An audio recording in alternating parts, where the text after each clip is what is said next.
All right, welcome back. We're going to finish this review and finish out doing numbers 12 through 22, the other half of the midterm review. All right, select all points where relative minimum values occur. Now think about where minimum is, low point, okay? So you're going to decrease and then you're going to increase. All right, so we're looking at this graph. So where are some minimums on here?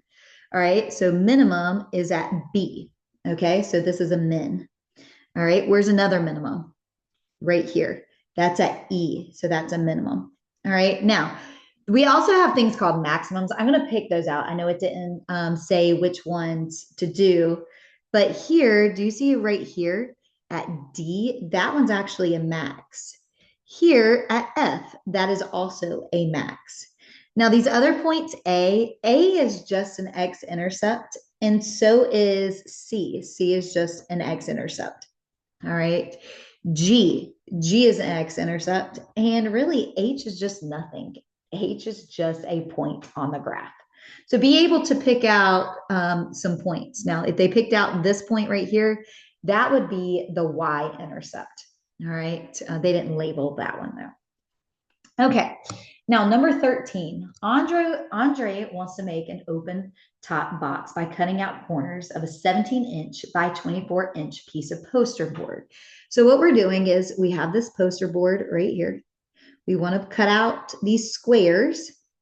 All right, so we're going to call them like X. All right. Okay, and this is a 24 by 17. Now let's think about this for a second. If I'm cutting out X and I'm folding these up and I'm making this open top box, I'm subtracting these two X's from this side. And the same thing here, I'm subtracting these two X's. All right, so my new length and my new width, because think about finding the volume of a box, is going to be 24 minus 2X and 17 minus 2X. Now, when I fold those up, the height is going to be this now X value. All right, so length times width times height. Now, what is the max volume of the box? All right, well here, if you just take this equation right here and go plug it into Desmos. All right, so let's go put it into Desmos right quick. All right. And think about maximum. We were just looking at that just a second ago on a graph. What does a max look like on a graph? 2x. And then we've got 17 minus, whoops, I keep writing the wrong thing. There you go. Now here, I'm going to have to zoom up and I've got to find the max. And remember, whenever you do this, all right, there we go. There's a max right there. You only want in the first quadrant, okay? I don't want anything else. So here, this value right here is talking about that X value. All right, this is the Y value. And what was in the Y spot? The volume. So the X, okay, is what we're cutting out, 3.27. And then the max volume is the Y value. So that's going to be 597.205. And I'm currently writing that down, and then I will show you. All right, so right here. So that X value is the X, and then the volume, look, volume's in the Y spot, is 597.205. So this is what they wanted, was the max volume. All right. Okay, moving on to 14. What are the points of intersection between the graphs of the functions? All right, points of intersection, straight, go to the graph. So we're going to plug both of those in. We want to, intersections mean where they cross. All right, so here we go. We want to look at where these two cross. So let me clear out, and I'm going to do that, hit the cogwheel, delete all, it just resets everything. All right, so that one graph is X plus 3, and then times X minus 1. You don't have to multiply that out. And then X plus 1 times X minus 3. All right, then look where they intersect. You can see where the blue and the red intersect. It actually is on the X intercept of them. So 0, -3. So let's go back to the question. Keep that 0, -3 in mind. All right, so here the point where they intersect is 0, -3. The question is, the solution to the equation is X equals, so which one's the X value? Is it the 0 or the -3? If you said 0, you're correct, because remember that's X and that's Y. All right. Now, number 15. Which term can be added to the polynomial expression right here to make it into a 10th degree? Well, degree means the highest exponent. So right now, what's the highest exponent? 7. So this is a 7th degree. So to make it 10th degree, you just need to add the one that has a degree 10 on it. All right, not the number 10. All right, these don't even have 10 in them, so don't even try to choose those. All right, now moving right along. Given the table below, determine if the inverse is a function. All right, now remember, if you have a function, just x can't repeat. Well, here, the inverse, remember inverse, we switch x and y, okay? So here, you want to look at the y values. Do the y values repeat? And here, this one, the y values don't repeat. So yes, the inverse is a function because the y values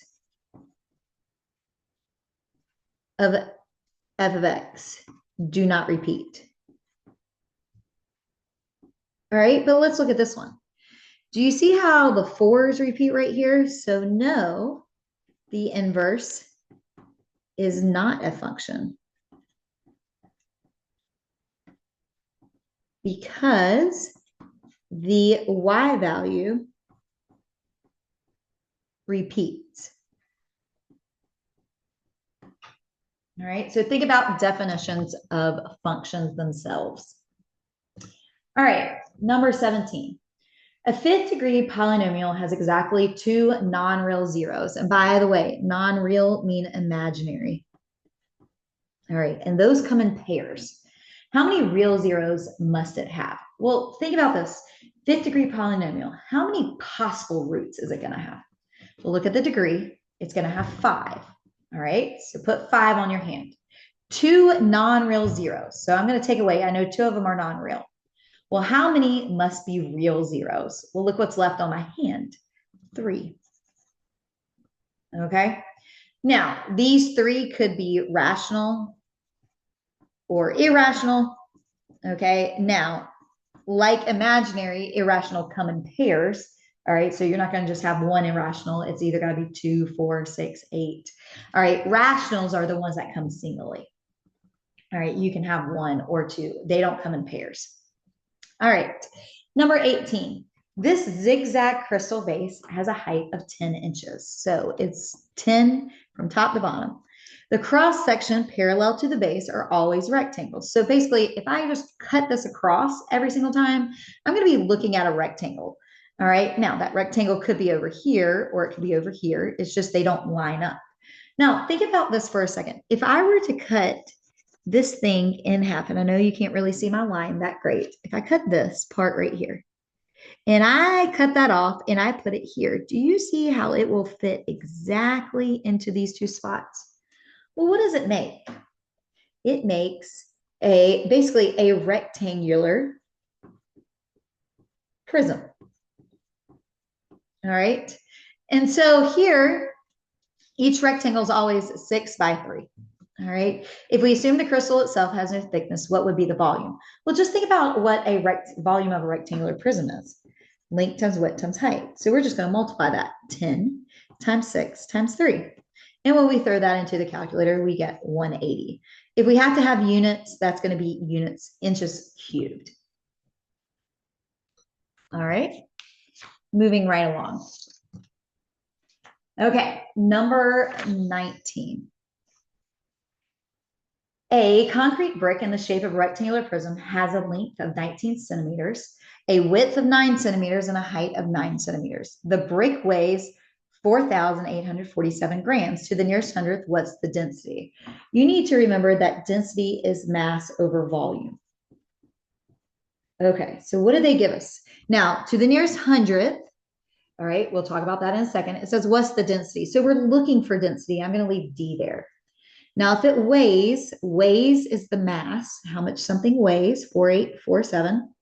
And then volume. Now, I don't have the volume yet, but look, we've talked about volume of a rectangular prism. Just did it just a second ago. That volume is going to be 19 times 9 times 9. All right, so when I throw that in there, 19 times 9 times 9, quickly. All right, 1539. All right, so 1,539. Okay, now I got to plug that in and I got to round it to the nearest hundredth. Well, you got to decide what decimal place is that. Now think about this for a second. Hundredth, how many zeros does 100 have? Two. So you're rounding it to two decimals. If it said thousandths, think about how many zeros a thousandth had. Well, three zeros is 1,000, so you'd be rounded at three. And then lastly, usually the other one you'll see is tenths. Tenths, 10 has 1 0, so that would be one decimal place. But let's go back to this. 100 is 2 zeros, so we're going to two decimal places.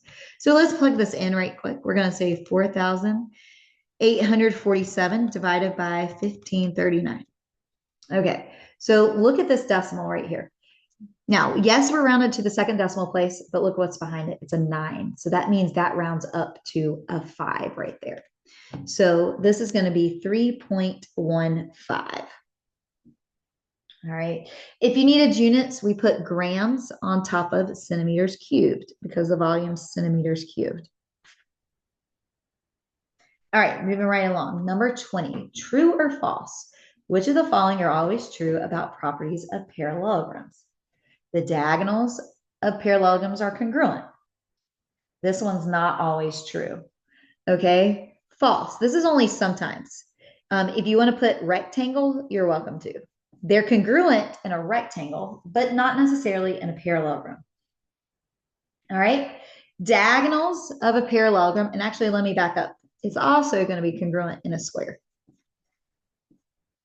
Okay, diagonals of a parallelogram are perpendicular. Well, not necessarily in a parallelogram. Where are they perpendicular? In a rhombus, okay, and also I'll put a square. All right, and what that means is when you have it here, perpendicular means 90 degrees. They cross at 90 degrees right here. Okay, now C, opposite sides of a parallelogram are parallel and congruent. Well, that one is true. All right, so when you have a parallelogram, opposite sides are both congruent and then parallel. We use arrows for parallel right here. Okay. All angles in a parallelogram are right angles. Nope. Okay, they don't have to be. So this one's false. Okay, which ones have right angles? All right, if you said rectangles and squares, you are correct. All right, and let's look at the last one. Opposite angles in a parallelogram are congruent. And that is true. This angle is going to be congruent to this one, and this angle right here is congruent to that one. So that is true right there. So remember all your properties of the quadrilaterals that we've discussed. Now, 21, find the volume of a solid formed by rotating. And think about rotating. When you rotate, it's a circular motion. Now, I'm rotating along this line. Okay, you want to think about, okay, you are reflecting it, all right, and you're creating this circular motion. Okay, so what type of figure did you just make? All right, if you said cylinder, you are correct. All right, and what they want you to do is you want to find the volume of this cylinder. Cylinder is pi r squared h. Okay, so pi. Okay, the radius is right here. Well, what's the radius? Okay, when I count, each block is only worth 1. So 1, 2, 3. So the radius is 3. And then the height is going this way. So 1, 2, 3, 4, 5, 6. Just count the boxes. Now, if I'm leaving it in terms of pi, you only want to throw the numbers into the calculator. So here, I'm going to plug in just 3 squared times 6, or you can do 3 times 3 times 6.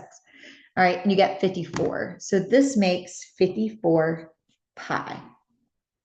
All right. Now, 22. Last one, cross sections. State the following cross sections. All right, think about when you cut these things. Okay, parallel means parallel to the base. You're cutting it off like this. Rectangular prism, think of this as a box. If I just cut the top off that box, what am I going to be looking down at? You're going to be looking down at a rectangle. Okay, now if that is a square, you could say a square, but most of the time it's a rectangle. Perpendicular to the base is going to be vertically. All right, so when I do perpendicular to the base, what am I going to be looking at on the side? I'm going to also be looking at a rectangle. All right, and add an angle to the base. So if I go like at an angle to the base and I cut off that side of that box, what am I going to look at? You're still looking at a rectangle.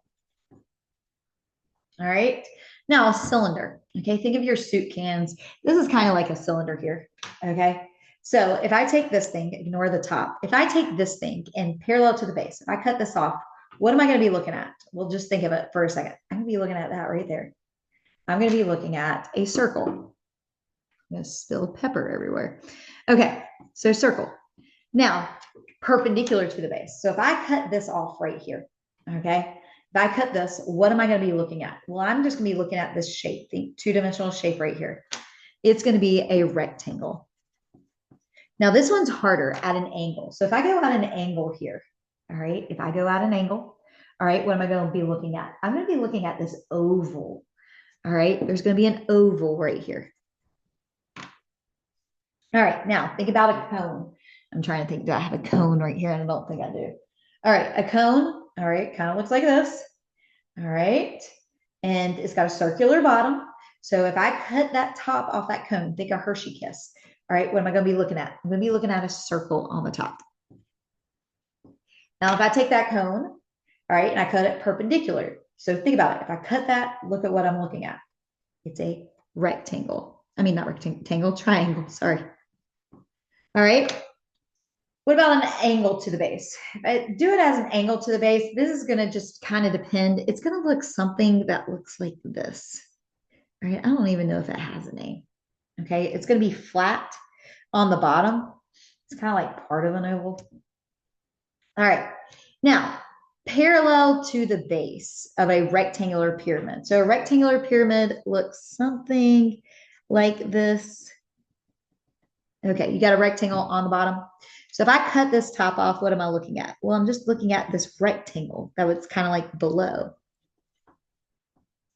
Now, if I cut it here and I go straight down, you're going to be looking at those triangles on the side. And at an angle to the base, okay, think about just like kind of cutting this off right here at an angle to the base. You're going to be looking at, I think, a rectangle. Okay. So review over, this is the midterm, okay, or things you need to know for the midterm.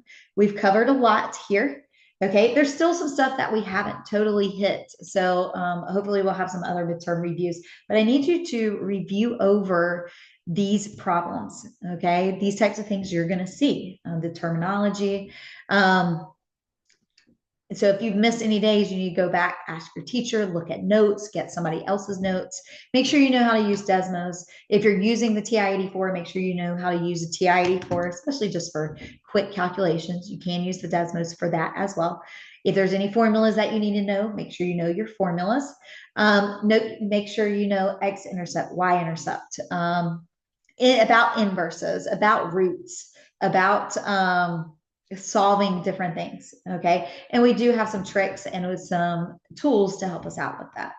All right. So good luck on your exam.